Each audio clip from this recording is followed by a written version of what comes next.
Hello everyone, my name is Christian. Welcome to my hobby blog. Today we are doing review number 1 for the Vinegar Syndrome November 2022 subscription package. I'm very excited to be starting these reviews a lot earlier than I did, I guess, last month, because last month I had Spooktober and then I got the shipping notification and I had about 4 days to do all of the reviews and to give my thoughts, do the ranking, all of that. This time I'm starting now. I just did the unboxing, I think, yesterday, 2 days ago. And then now I'm doing the first review. And what am I reviewing today? It is one that I had no thoughts on going in. I knew I probably wouldn't like it. It's one that is selling for a whole lot of money right now because of the translucent cover, which I took off. Not took off, but I put on the non-translucent slip cover because it has nudity on it. So I was like, alright, let's not do that. I do want to show the slip cover and talk about it and hold it up. So what movie am I talking about? I'm talking about 1990's The Invisible Maniac, which is directed by Adam Rifkin, who is a director who went on to do pretty huge movies, like the one Ramones movie, not Rock and Roll High School, but it's on this. God, this slipcover is really tight. Detroit Rock City, that's the movie. And he also did Psycho Cop Returns, which is really the only two movies that I've even remotely heard of before watching this. But this movie is exactly what you get, and there's reasons for that, because right from the beginning, we get a lot of kind of typical low-budget horror film scenes of our main protagonist getting a backstory that is very predictable. He has a lot of hormonal issues going on. He is spying on the next door neighbor's daughter, and she's naked a lot, and his mom catches him, or his grandmother, one of them, catches them and calls him a little pervert and like all this stuff. And so we get a 20 years later title card, and he is now a physicist presenting his research on invisibility to an academic summit, I guess, because there's a lot of physicists from around the world, from Japan, Sweden, Denmark, many other different countries. And everybody basically just laughs him off.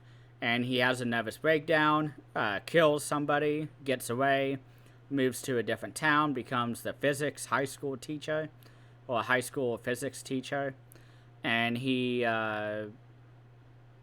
uses the serum that he develops to start spying on his students. It's really sleazy, it's really disgusting. This was around the point, around the time when he starts spying on the kids, let's be real, because the high schoolers, they should not be being spied on, really, ever. Nobody should be spied on, but in this movie, the movie has to happen. That's the entire premise, is that we have an invisible maniac. It is exactly what you will get. It's not going to be a big, crazy movie that you show to people to convince them that low-budget slashers are the way to go. This movie is more of a everybody bring the 6-packs of beer and let's watch the movie together on a Friday night. This movie is not fun at all, watching it alone and watching it critically like I am, trying to kind of have the most enjoyment out of this movie. This movie is a turn your brain off and have fun, because it was around the time when he started spying on his students that I was like, okay, I am bored out of my mind. I don't care about this. I don't know what the intentions are of the director. I don't know why this movie was made. Many questions appeared in my mind. And finally, I was like, okay, you know what? Like, I'm not going to care for this movie if I don't turn on the commentary track. I will probably never listen to the commentary track, so let's give it a shot. So I turned it on, and this was around the time when the teacher's spying on the student for the first time. And the director immediately, I don't know what the first 20 or 25 minutes of the commentary had, but turning it on, it felt as if I started right from the beginning, because he explains his behind the scenes of the movie and where he was coming from growing up in Chicago, I believe was the city that he mentioned. He grew up in Chicago, and his dad had a Super 8 camera. And so he was a huge fan of monster movies at the time. So he would try and recreate them, make his own movies, hang out with friends and make movies, anything he wanted. And he said it was around when he was college age that he began film school. And he was about 20 years old when he realized that after going through film school and going through a master's degree for film school, that he would basically just end up being a schmuck who wanted to make a movie, was his words. And he said, well, I'm already a schmuck who wants to make movies. I'll just go make one now. So he moved out to Hollywood in LA, California, and he started making his first movie, and he made it. He sent it off to John Landis, actually, and John Landis invited him to screen the movie at his studio. Well, not his studio, but Universal Studios or Paramount. I didn't get the studio name, but John Landis invited him. He screened it. He screened it to a couple people, gave him advice, told him that one thing about being a director is that you never get practice at being a director. You are just kind of thrown into the project, and you have to really hope that you stay afloat and are able to keep up with the schedule. And so he left that day. The director, Adam Rifkin, aka, he used a different name. God, this slipcover is really tight. I'm not using that anymore. Riff Coogan was his different name that he used for his 2 slasher films.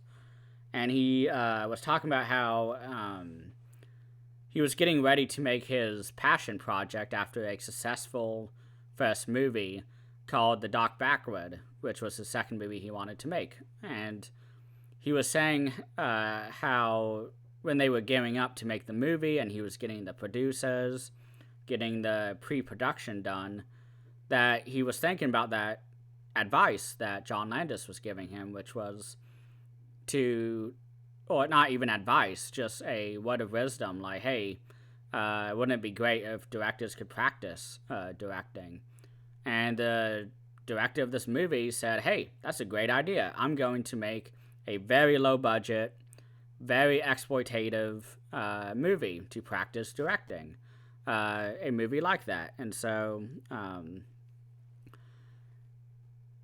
he talked to the producer of The Dark Backward and was basically like, hey, I want to make a movie real quick and practice directing. Here's a full script. I wrote it in 3 days. Here you go. And they started going through and getting actors, actresses, especially actresses, because there's a whole lot more women in this movie, because this movie is very exploitative. He said from the beginning that he wanted a whole lot of boobs and blood, because that's what sells. And this was in the VHS era, I guess, in the 1990s, when they were making this movie, early 90s. And so he basically did that. He went in and was like, I'm coming in for practice. It doesn't really matter if this movie is successful or not. If it is, great. If not, great, because I got my practice. I feel more confident. And when it became a big success, he felt much better about directing, and he ended up becoming a big director in Hollywood and still directing movies today. But he was 22 years old when they were making this movie. And I won't talk about the documentary fully yet, but a lot of people on the documentary were talking about how kind of insane it was. How they were all in the mid-20s or so, and this director was 22. He was still sort of college-aged. And they were like, wow, this is weird. Like, we're all acting, for this kid. And, he's really nice, down to earth, funny. So I was really happy that this ended up not being a very exploitative behind-the-scenes type of movie. I'm happy everyone got along great. They talk about at the end of the documentary how everybody is with each other on Facebook as friends, and they all keep up and are still talking about the movie today. And I thought that was really cute. I really like that because that just means that, I don't really have to be as critical of the movie, because if I had not turned on the commentary or watched the documentary or even both like I did, I probably would have just been like, yeah, this movie sucks. I don't care for this. It's not for me, whatever. But the more I learn about it, the more I'm like, okay, I completely understand why the director made this movie. I completely understand what I like about this movie and don't like. I get why some things worked and some did not. It's really enjoyable as an experience. But I'm looking at my notes here. Eventually, we do get a really cool dream sequence in this movie before our main character really becomes the invisible maniac. And the director explained on the commentary and also on the making of behind the scenes documentary that Vinegar Syndrome did. He explained that he was busy for a few hours that day, and he had the producer basically take up the directing and director's role for him, and was like, continue shooting the script, do whatever. And he did not do that. He ended up directing a dream sequence, which was really great. I really enjoyed it. It reminded me a little bit of Dario Argento. Has that Terry Gilliam type of feel too. So it was really interesting, that sort of dream sequence. And the behind the scenes for it is really interesting too, because and he says this on the documentary, he says that most of the time, 99% of the time, he would not have accepted a new scene that was not in the script. And he said for this movie, he was like, fuck it, like, whatever, I'll find a way to make it work, because, again, he was just practicing directing. And that was kind of what everyone should know going into this movie, because this is not a movie where they were trying to make a great movie. They talk about this in the documentary too, and I'm saying a lot, but it's relevant. Nobody thought this was going to be a success. They all knew it was going to be a terrible movie, but that they would have a lot of fun. And everyone wanted to be there. No one was there for money. Nobody was really paid anything. And when they finally were able to sell the movie to the VHS market after it filmed, a studio, which I should have wrote the name down, they bought the movie for $750,000, the physical media rights to it. And they printed out a whole lot of VHSs and let it loose. And it became a pretty big hit in the VHS rental stores. Apparently, I wasn't around this point. I remember Blockbuster, but I was not alive during the VHS rental days. But he also said it was up on Up All Night, or USA Up All Night, I think they call it. He says that movie played on it a lot because it was short, and it had a very interesting title. I mean, Invisible Maniac. You get exactly what you get, exactly what you are promised. But after that dream sequence, just to kind of circle back to the actual movie itself and my thoughts on it, the teacher gets the serum right, finally. because he's able to turn his hamster and rabbit invisible for a few minutes at a time. And he's like, yes, I got it. I'm going to inject myself with it. And he ends up being invisible. And immediately after, he gets a phone call on his answering machine, or a voicemail, I guess. And the person on the phone is the vice principal, and she's like, hey, one of your female students is desperate to get a good grade in the class, and her parents are very worried. Here's her phone number and her address. Go. And it's so ridiculous. Whatever, the movie needs to happen. That scene had to happen because the scene before it was him finally perfecting the serum. Everything is very linear. It makes sense. I get it. Whatever. I'm not looking for cinema here to give not a critical or cynical view, but that's exactly what it is. And so he immediately takes advantage of her. He shows up while she's sleeping, breaks into her home while invisible, strips her, peels her up a little bit, and then leaves. I don't know how that was supposed to help her with her grades. I guess he just gave her a passing grade without telling her. But during the commentary, he also discusses a lot of sort of trivia, people who he's met since, who have known about this movie, such as Paul Verhoeven. He said that Paul Verhoeven considered this movie the best invisible whatever movie, because it was the only one he had ever seen. And he was like, okay, great, I'm going to go make The Hollow Man, which is like one of the only Paul Verhoeven movies I haven't seen yet. So I can't really talk about the connection to that. But he also talked about meeting Joey Ramones and how he was so thankful that they put the music, the Ramones songs, into Detroit Rock City, because he directed that. And he said that Joey Ramone really liked Invisible Maniac, which is fun, interesting, cool that he was able to meet so many great people. There's a lot of creeper shots throughout the movie, just to speak more blankly, more vaguely, I guess, about the movie. This movie is very exploitative. It's exactly what the director was going for. He said that he was a huge Fangoria fan, so he knew all about the exploitation genre and watched a lot of exploitation.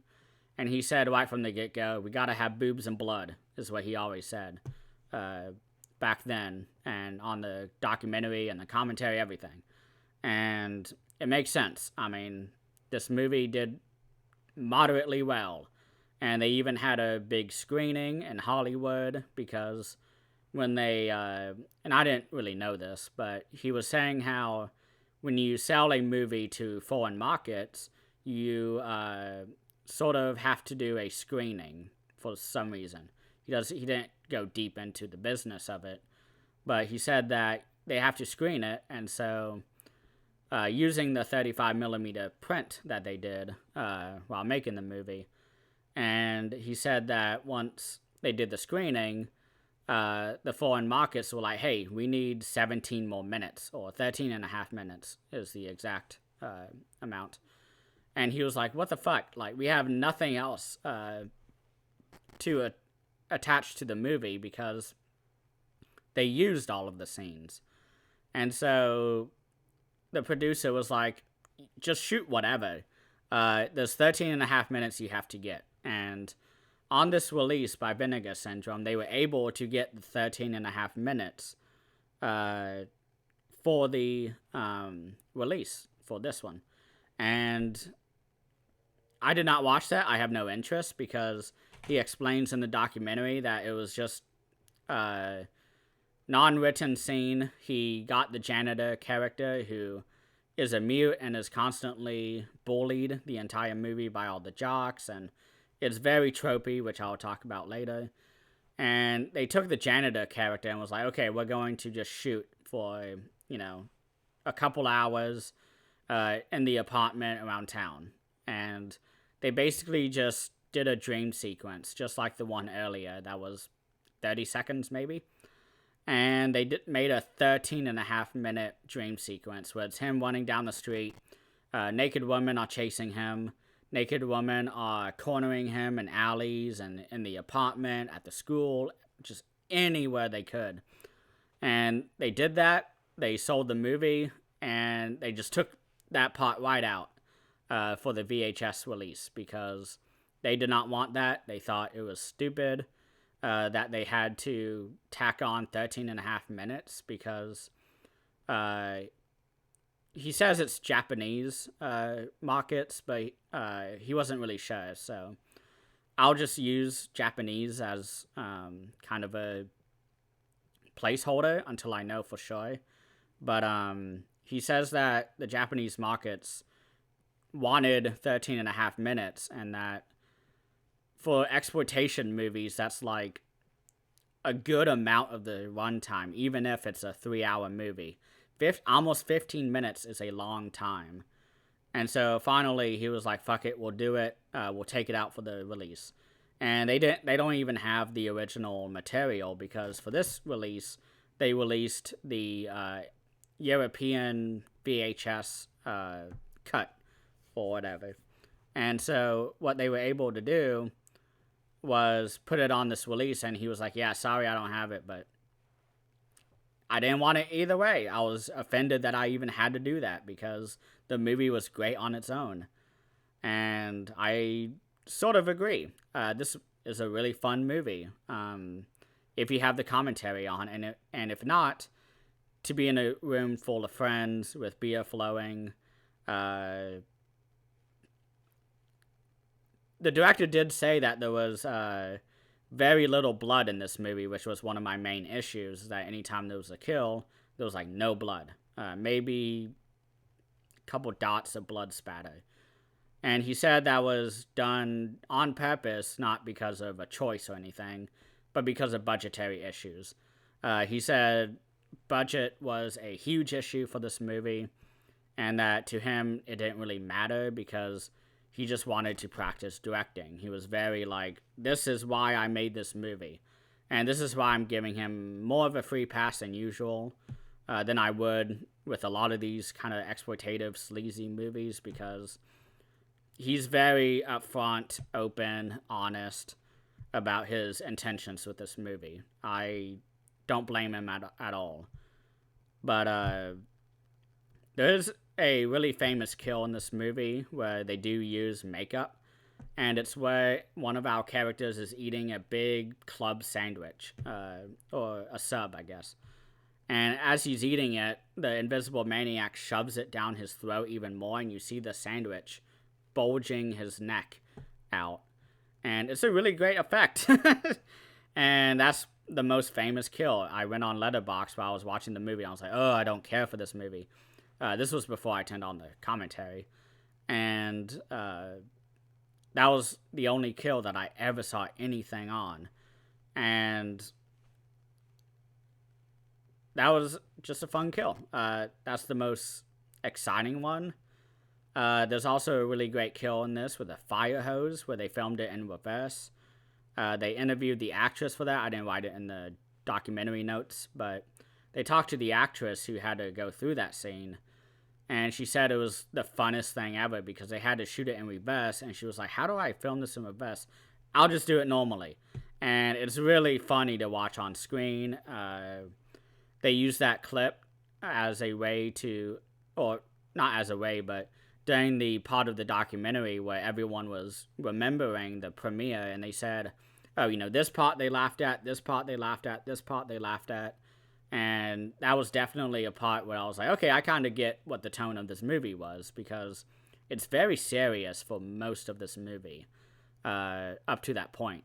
And it's around the time when he finally becomes the invisible maniac, 55 minutes in, that it really becomes a fun slasher. And a funny, incompetent in a nice way. Obviously, they had no budget for this movie, and I enjoy that. I enjoy low budget because it makes the filmmakers more creative in how they execute the scenes that they want to execute. And this movie, especially the fire hose scene, was a really great one. And there's many scenes throughout this movie, which I haven't even talked about yet, where people are wrestling and fighting against the invisible maniac. He is invisible. You don't see him. So they are just fighting and rolling on the ground. And the first scene where that happened, I was like, what is this? This is so bad. I don't know. Oh, I don't know if I like this movie. Even after everything else has already happened.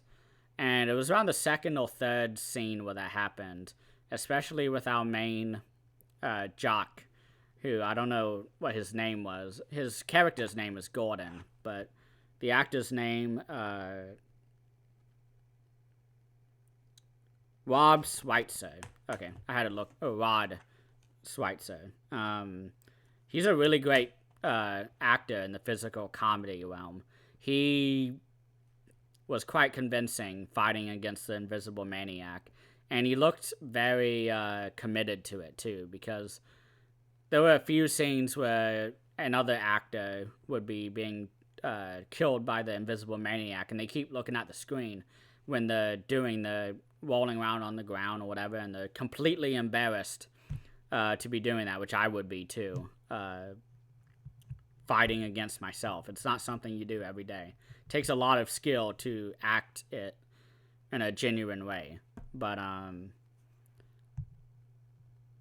they talk about that too on the commentary, how anytime there were scenes like that where people were tackling each other or the invisible maniac, and there was a part where the invisible maniac is throwing stuff at a couple of the students, and he was like, yeah, you know, I was watching Gremlins, and I kind of noticed everyone's just off camera throwing stuff at the actors, so I decided to do that too, so why not? And I really like that, because he's using all his resources that he can, and is obviously a big fan of movies. And I mean, he talked to John Landis, specifically chose him to send his print to, and John Landis was a huge help for him. I have no positive feelings about John Landis. I love American Werewolf in London, but I find John Landis, I've talked about him before. I won't go into it, but he also mentions the Gremlins movie by Joe Dante, one of my favorite Joe Dante movies. Gremlins 2 is probably the best, in my opinion, but you see a lot of, not skill, but a lot of genuine attempts in this movie, and a lot of sort of learning from other movies. I'm losing my train of thought here, but one thing that I will mention about the movie, just to go on to a different point, because I lost my thought,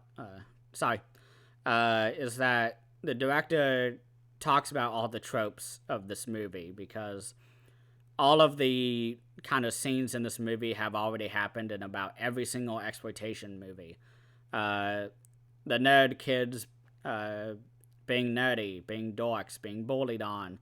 The janitor, who is somebody who is mute. He is being bullied by the jocks, and he can't do anything about it. He tries to get help from somebody, and they think he's the killer, so they beat him up. And then the invisible maniac walks in and actually reveals, like, no, it's me. I'm the killer. And they also talk about all the different sort of establishing scenes that were very tropey. And he said that he purposely drove those to the ground as much as he could, because he wanted to pad out the time for the movie, which I completely get, because, again, he just wanted practice. I don't know how many times I've seen that, but we do get a final battle between the invisible maniac and another character, and that character takes the invisibility serum. So you have two invisible people fighting each other. It's literally the camera shaking, them shaking the table, and then them pushing tables over, and drawers and chairs and tables and so on and so forth. And he said that was done because it was the most natural ending that they could think of, because they immediately thought it was ridiculous, somebody fighting against themselves and trying to pass it off as someone invisible. And they were like, what if we just had 2 invisible people? How would we shoot that scene?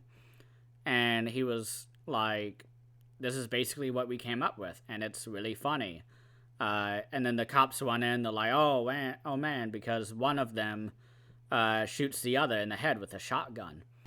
And the police run in on cue, played by the producers, and they say, oh man, that physics teacher must have killed himself. What a shame. Thankfully, we don't have to do the big trial to arrest him because he killed all these kids. And the movie ends. I mean, there is a twist. It's pretty obvious, but overall, I enjoyed this movie, I guess. I think I would still rate it like a 3, and that's with the fact of the commentary and the documentary. Those really raised this movie up for me. I think I would have eventually gotten the movie because it would have just been so much, but man, I've already talked about like everything on the documentary, but the most important part is that everybody basically had fun while making the movie, all the cast and crew. The documentary starts right off the bat with that. Talks about John Landis. He talks about writing the script in 3 days. I'm just going down the notes here. One fun part that I haven't mentioned yet is that no one really knows what type of school or location that they shot at was, because they showed up and the school or Catholic church or they even said it was like a mental hospital, one of the actors said. And they said basically that the school was open. They could use it for shooting. So all they did to go around the detail of, oh my gosh, why are there no kids walking around? Is school in session? Like, this is weird. Only 4 characters walking around. So what they did is that they got a giant piece of paper and they wrote summer school on it in big letters and just pasted it on the glass door to the school.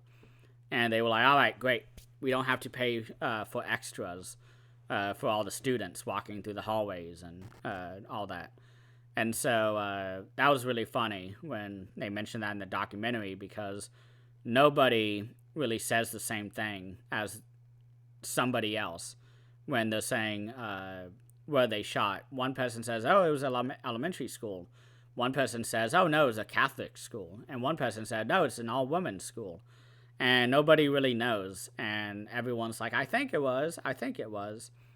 And so that was a really funny part of the documentary for me, because I was wondering about the extras. I was like, okay, I'm sure they didn't have the budget for it, but where are they? What's happening?